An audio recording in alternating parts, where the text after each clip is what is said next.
how to adjust the clutch on an Erbauer drill.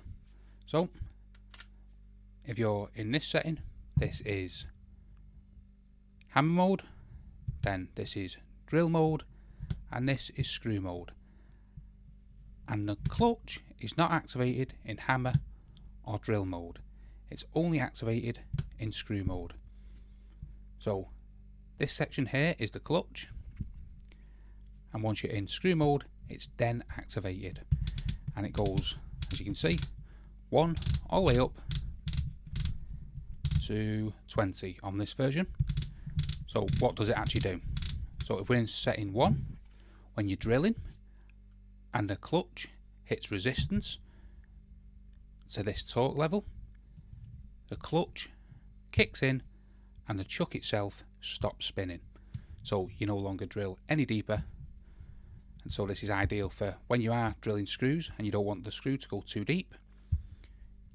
And what you can do is set it low. So let's say number 4, drill, the clutch kicks in because it hits too much torque. The screw still has a little bit to go. So just knock it up a bit. Then drill again, hits some torque, stops spinning, and the screw is still not deep enough. Put it up a bit, screw, hits torque, stops spinning, and you're at the right depth. So now we've learnt what the torque level is for our material, how deep the screw goes.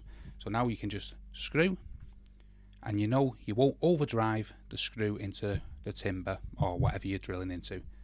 So that's what the actual torque is and how to adjust it.